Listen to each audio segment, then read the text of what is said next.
Hello दोस्तों, मेरा नाम है शुभम। डर की दुनिया में आप सबका फिर से स्वागत करता हूं। दोस्तों, आज इस वीडियो में मैं ऐसी कहानी सुनाने जा रहा हूं जो कि बिल्कुल डरावनी और भयानक है और एक सत्य घटना पे आधारित है जो कि मध्य प्रदेश के सतना ज़िले की है। तो दोस्तों, बिना किसी टाइम का वेस्ट करते हुए हम अपनी कहानी शुरू करते हैं।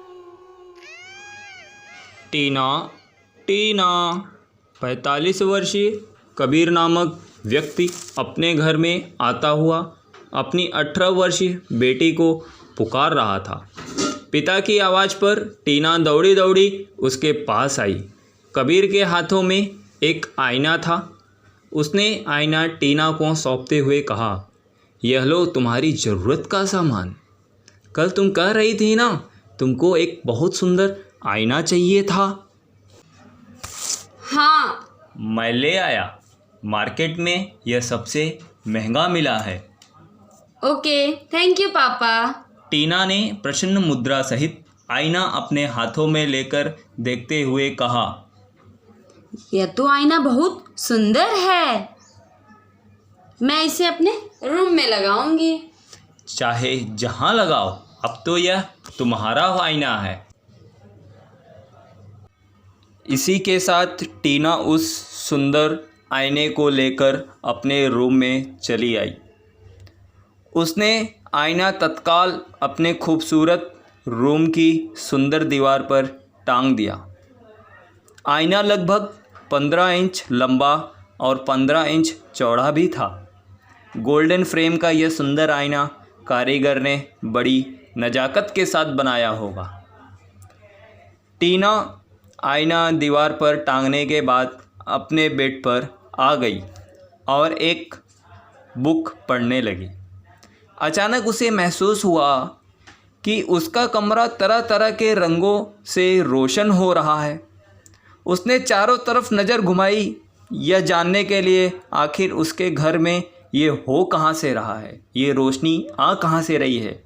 तभी उसका नज़र उस आईने पे पहुंचकर रुक गया कि जो वह थोड़ी देर पहले ही टांग के आई थी। वास्तव में आईने से कई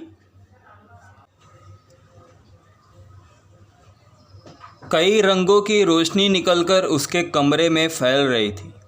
जब टीना ने देखा कि उसके कमरे में फैल रही रंग बिरंगी रोशनी आईने से निकल रही है, तो वह बुक वहीं छोड़ बेड से नीचे उतरी। वह आईना के करीब गई।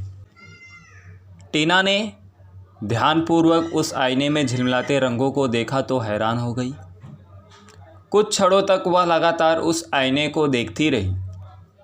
अचानक आईने में रंगों के साथ एक डरावनी शक्ल आ गई। उस डरावनी शक्ल को देखते ही टीना इतनी बुरी तरह डरी कि वह हलक से सांस भी चीख के रूप में निकली। उसी समय आईने में आई डरावनी शक्ल ने अपने दोनों हाथ आईने से बाहर निकालकर टीना की गर्दन को पकड़ लिया और उसने अपनी तरफ खींचा। टीना आईने में घुसती हुई चीखते हुई चली गई। तभी कबीर टीना की चीख सुनकर उसके कमरे में आया तो टीना गायब मिली। आईना अपने सही रूप में था, ना उसमें कोई रंग उभर रहा था और ना कोई डरावनी शक्ल। तभी कबीर टीना की तलाश में उसे पुकारता हुआ बाहर चला गया। उसके कमरे से बाहर आते ही आईने में एक बार फिर डरावना चेहरा छा गया और इस बार किसी आदमखोर जानवर की तरह उसने अपना मुंह फाड़ा, किंतु जल्द ही वह चेहरा गायब भी हो गया। टीना आईने की दुनिया में पहुंची तो वहां उसे एक बंजर इलाका मिला जो कि पथरीला था। दूर दूर तक एक गहरा सन्नाटा था। हर तरफ पत्थरों का कब्जा था। ऊंची ऊंची पहाड़ियां होने के साथ वहां छोटे छोटे पत्थर जमीन पर बिखरे हुए थे। टीना भयभीत थी। वह चारों ओर देखते हुए सोच रही थी कि वह कहाँ आ गई। उसी वक्त किसी ने पुकारा, टीना। पलटकर उसने देखा तो पाया कि एक बूढ़े ने उसे पुकार रहा है। बूढ़े की आयु 80 वर्ष के लगभग थी। टीना अकेली इस सुनसान जगह पर उस बूढ़े की मौजूदगी का सहारा पाकर झट उसके करीब पहुंची। बोली, आप कौन हैं? तुम्हारी तलाश में पल पल भटकने वाला, ऐसा उस बूढ़े ने कहा। मैं कुछ समझी नहीं। अभी समझाता हूं, बूढ़े ने बोला। उसी समय बूढ़े ने इस कदर डरावना रूप ग्रहण किया कि टीना की चीख निकल गई। वह जोर से चीखती हुई अपने स्थान से पलटकर आगे की ओर आई। बूढ़ा अपने रूप से बड़ा डरावना भूत बन गया था। वह उसके पीछे दौड़ता हुआ बोला, मैं बहुत दिन से भूखा प्यासा हूँ। आज तुझे पाकर खुराक बनाकर अपनी भूख और प्यास मिटाऊंगा। टीना दौड़ती रही। दौड़ते दौड़ते वो पसीने से पूरी भीग गई थी। वो भूत लगातार उसके पीछे दौड़ रहा था। दौड़कर टीना एक पहाड़ी के पीछे आकर छिप गई। बूढ़ा भूत भी उसके पीछे पीछे आया, मगर तब तक टीना पहाड़ी के एक राउंड लगाकर उसके पीछे छुप गई थी। बूढ़ा भूत उसे अपनी नज़रों से ओझल पाकर अपने स्थान पर थम गया। फिर धीरे धीरे कदम आगे बढ़ाने लगा। भूत का एक हाथ पहाड़ी पर था। वो हाथ पहाड़ी पर सरकाते हुए कदम आगे बढ़ा रहा था। जब वो पहाड़ी के अगले छोर पर घूम रहा था, तब सबसे पहले टीना ने उसका हाथ देखा। उसका हाथ भी बहुत डरावना था। इसी कारणवश टीना उस भयंकर हाथों को देखकर एक बार फिर चिल्लाई। उसी चीखते ही भूत तत्काल उसके सामने आ गया और फिर वहाँ से टीना भागने में तनिक भी समय नहीं लगाई। फिर क्या था, टीना बड़ी फुर्ती के साथ वहाँ से भाग निकली। अपनी डरावनी शक्ल वाला भूत निरंतर टीना का पीछा करता रहा। दौड़ते दौड़ते वह बुरी प्रकार हांफने लगी थी। उसके नंगे पैरों में अनेकों नुकीले पत्थर के चुभने की वजह से इतने जख्म हो गए थे। उसका पैर इतनी बुरी तरह से खराब हो चुका था, खून से पूरा भीग चुका था। अधिक दौड़ पाना बड़ा मुश्किल हो चला था, मगर जान बचाने की खातिर उसकी रफ्तार में कोई कमी नहीं आ रही थी। टीना दौड़ते दौड़ते अचानक एक गड्ढे में गिर गई। गड्ढा अधिक गहरा नहीं था, मगर भूत के आने से पूर्व इससे निकल पाना भी बहुत मुश्किल था।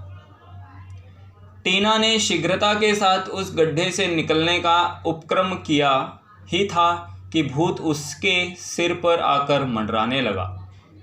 साथ ही वह अपनी भयंकर आवाज़ में टीना पर गुर्राया भी। उसकी गुर्राहट से वह डर गई, वापस खड्डे में ही धंस गई। कुछ क्षण रुककर टीना ने उससे अपने बचाव का एक उपाय ढूंढा। उसने गड्ढे में पड़े बहुत सारे पत्थरों में से एक पत्थर उठाया और पूरी ताकत के साथ उसे भूत के चेहरे पर मारा। चेहरे पर पत्थर लगते ही भूत बौखला गया। इस बीच टीना फटाफट गड्ढे से निकलकर बाहर आई और फिर से दौड़ने लगी। भूत भी उसका पीछा नहीं छोड़ा। इस बार टीना और तीव्रता के साथ दौड़ रही थी। उसने पीछे पलटकर भूत को देखा भी नहीं और बहुत तेज़ी से दौड़ रही थी। लेकिन कुछ समय बाद उसने पीछे पलटकर देखना ही चाहा तो उसके सामने एक शैतान की मूर्ति आ गई और वह उससे टकरा गई। शैतान की मूर्ति से टकराकर मूर्ति टूटकर कई टुकड़ों में बट गई।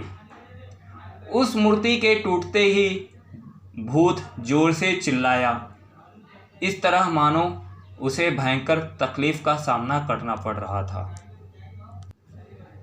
टीना अपने स्थान पर रुककर भूत को देखने लगी। शीघ्र ही टीना वो भयंकर दृश्य जिसे देखकर वह बहुत डर भी गई और उतना ही अपने अंदर राहत भी महसूस करने लगी। उसने देखा कि भूत एटम बम की तरह फटा और चिथड़ों में बिखर कर हवा में उसके जिस्म के ढेरों टुकड़े लहरा गए। इसी के साथ हवा के एक तेज झोंके ने टीना को अपने साथ उड़ाया और ज़मीन में कहीं दूर ले जाकर पटका। गिरते ही टीना बेहोश हो गई। जब उसे होश आया तो उसने देखा वो खुद को अपने कमरे में ही पाई। जल्दी से उठकर उसने आईना देखा। आईने में अभी भी रंग बिरंगी रोशनी झिलमिला रही थी। उसी समय उसने सोचा कि यह आईना उसे समुद्र में फेंक देना चाहिए ताकि अगली बार कोई इस आईने को दुनिया में कोई भी इंसान फिर से न फंस सके। इसी इरादे के साथ उसने आईना उतारा और उसे फेंकने के लिए चल दी। दोस्तों आज के वीडियो में बस इतना ही। फिर से मिलते हैं अगली वीडियो में फिर से एक नई कहानी के साथ। तब तक के लिए गुड बाय।